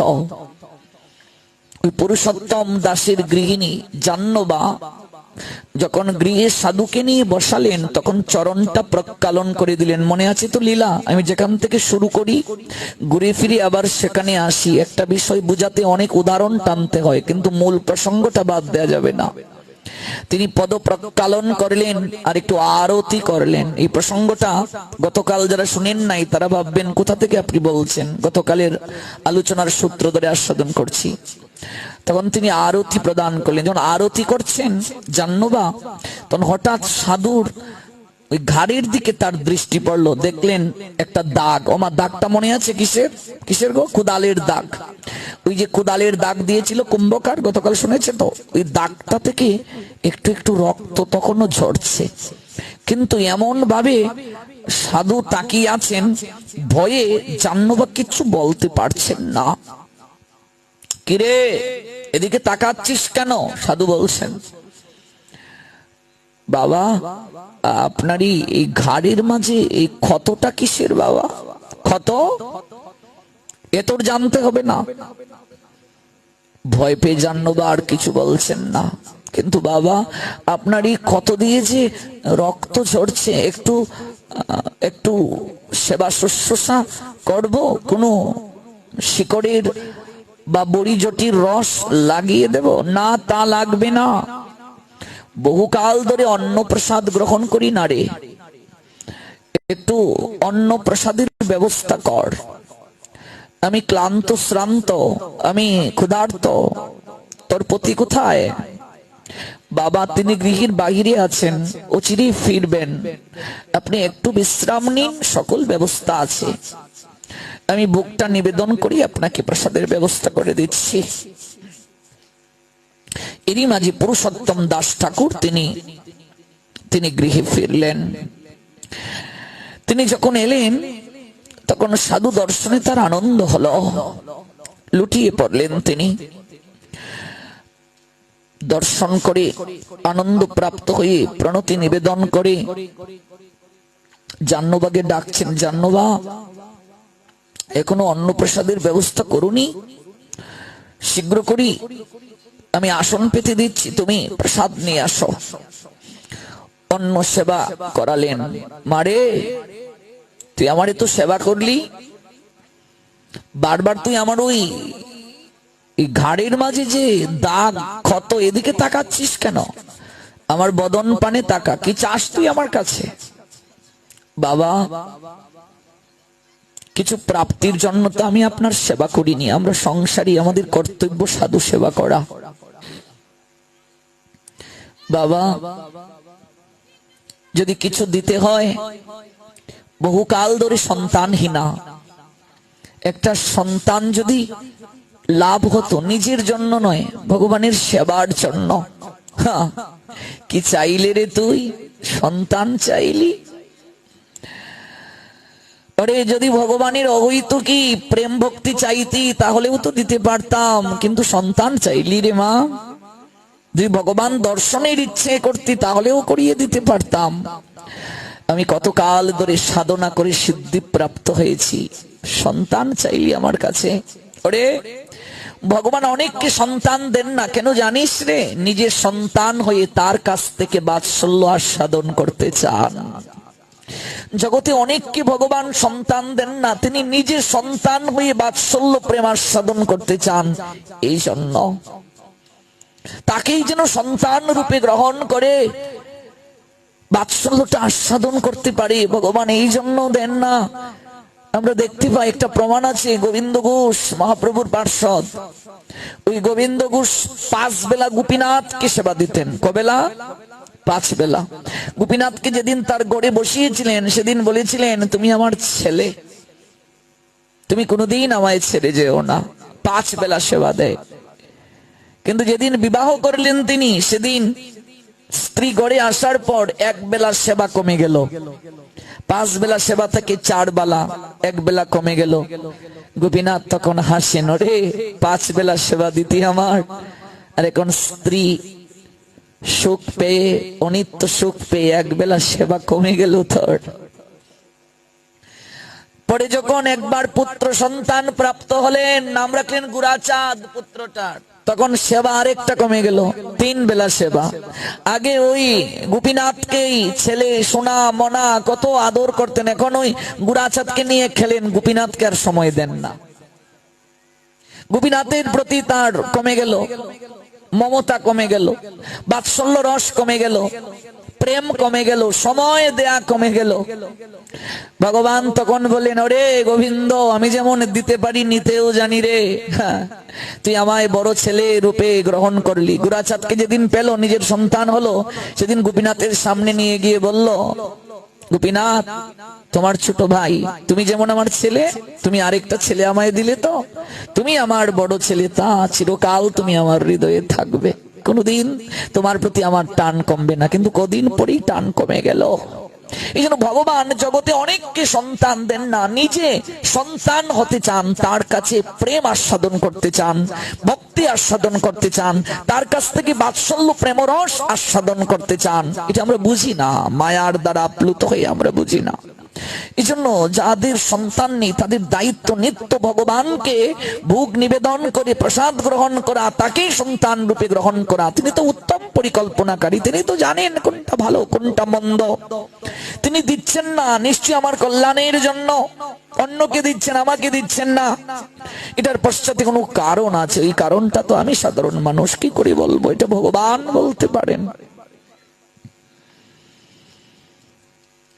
স্ত্রী মরে গেল, মুখে রক্ত বমি উঠে, গোবিন্দ ঘোষ কাঁদলেন, তুমি আমার স্ত্রীকে নিয়ে গেলে।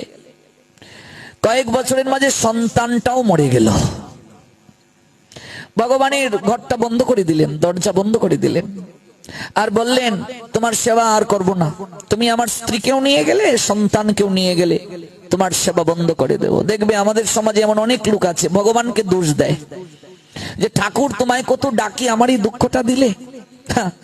ভগবান বলেন, ওরে বোকা, আমি জগতে কাউকে দুঃখ দেই না, সুখ দেই না রে। মানুষ কর্ম অনুযায়ী আমার কাছ থেকে দুঃখ গ্রহণ করে, সুখ গ্রহণ করে। আমার কাছে দুর্যোধন যেমন, অর্জুনও তেমন। গোষ্ঠীর কেউ মারা গেলে, গোষ্ঠীর কারো ঘরে বাচ্চা হলে অনেকে আমরা ঠাকুর ঘর বন্ধ করে দেই, ভগবানের সেবা বন্ধ করে দেই, লকডাউন করে দেই ভগবানের ঘরটা। এটা উচিত নয়। গোষ্ঠীর কারো ঘরে বাচ্চা হলে, গোষ্ঠীর কেউ মারা গেলে ভগবানের সেবা বন্ধ করবেন না। নিত্য সেবা চলবে, নৈমিত্তিক সেবা চলবে না, নৈমিত্তিক কার্য চলবে না। যেমন ভগবানকে আপনার ঘরে যেদিন বসালেন, ভগবানও আপনার ঘরের একজন সদস্য হয়ে গেলেন, এটি বন্ধ হবে না। কিন্তু নৈমিত্তিক কর্ম, মনে করুন আপনার অশৌচে জাতকে বিবাহ পড়ে গেল, এই বিবাহ হবে না। অন্য একটা পুজো পড়ে গেল, এটি হবে না। কিন্তু ভগবানের যে সেবা পূজা আপনার ঘরে, এটা নিত্য সেবা, এটা বন্ধ হবে না। ভগবান আপনার ঘরের একজন সদস্য। আপনি যেদিন থেকে আপনার ঘরে বসালেন, প্রত্যেকের ঘরেই তো একটা মন্দির আছে কিনা, এই গৃহ মন্দির, ওই গৃহ মন্দিরে ঠাকুরকে যেদিন বসালেন, সেও আপনার ঘরের একজন সদস্য। সেবা বন্ধ হবে না। দরজাটা বন্ধ করে দিলেন, সেবা দেবেন না, আর খুব কাঁদছেন। ভগবান তাকে স্বপ্নে দর্শন দিয়ে বললেন, গোবিন্দ, এ গোবিন্দ, কাঁদছিস তুই, ঘুমাচ্ছিস না? কি করে ঘুমাবো? পুত্র বিরহ যন্ত্রণা আমাকে ঘুম দিচ্ছে না, কি করে ঘুমাবো? একটাই ছেলে, তুমি নিয়ে গেলে, মনে শান্তি নেই। প্রভু বললেন, গোবিন্দ, তোর সন্তানের আয়ু শেষ, তাই সে চলে গেছে, এখানে আমাকে দোষারোপ কেন করছিস? তোর স্ত্রীর যতদিন আয়ু ছিল ততদিন তোর সঙ্গে ছিল। এই জগৎটা নাটকের মঞ্চ রে গোবিন্দ ঘোষ। নাটকের মঞ্চে অভিনয় করতে কোন পুরুষ কোন নারীকে স্ত্রী রূপে জড়িয়ে ধরে সংলাপ বলে মঞ্চ থেকে নামলে তখন আর সম্বন্ধ থাকে না। সংসারটাও তেমন। তুই এ তো জানিস, এরপরও আজ তুই মুহে আচ্ছন্ন হয়ে আমাকে দোষারোপ করছিস। তোকে একটা প্রশ্ন করি, তুই যেদিন তোর ঘরে আমাকে এনেছিলে সেদিন তুই কেঁদে কেঁদে বলেছিলে, গোপীনাথ তুমি আমার ছেলে। তাহলে কোনো বাবার যদি দুটা ছেলে থাকে, একটা ছেলে যদি মারা যায়, সেই বাবা কি আরেকটা ছেলেকে না খাইয়ে রাখে? তুই আমাকে যে না খাইয়ে রাখছিস, আমার বুঝি ক্ষুধা লাগে না, তৃষ্ণা লাগে না? তুমি আমার ছেলে, আমি যদি মারা যাই তুমি আমার শেষকৃত্য করবে? সন্তান ভেবেই দেয় করি কিনা। হ্যাঁ, কেউ যদি সাধু হয়ে যায়, বৈষ্ণব হয়ে যায়, নিত্য যারা ভগবানকে শ্রদ্ধার সঙ্গে ওই তুলসী পত্র আর জল অর্পণ করে সাধু হয়ে যায়, প্রসাদ বুঝি হয়ে যায়, বৈষ্ণব হয়ে যায়, নিত্য যারা ভগবানের সেবা করে, তাদের যদি সন্তান না থাকে, তাদের মৃত্যুর পর কিছু করারও দরকার নাই, ভগবানই তাদেরকে উদ্ধার করে দেন। বহু প্রমাণ আছে শাস্ত্রে। জীবিত অবস্থায় কেউ যদি ভগবত কার্য না করে, মরার পরে দান করলাম, কীর্তন দিলাম, গীতা পাঠ করালাম, আর জীবিত অবস্থায় তিনি কিচ্ছু করলেন না, কোনো লাভ হবে? এগুলো তো মনসান্তনা। সন্তান যদি পিতামাতার সেবা না করে, মরার পরে 10 গ্রামের লোক নিমন্ত্রণ করে যদি পিতামাতার শ্রাদ্ধে খাওয়ায়, তাতেই কি পিতামাতা সন্তুষ্ট হবে? পিতামাতাকে পালঙ্কে শয়ন করালো না, আর শ্রাদ্ধে পালঙ্ক দান করলো, পিতামাতা সন্তুষ্ট হবে? তাহলে কি এগুলো প্রয়োজন নাই?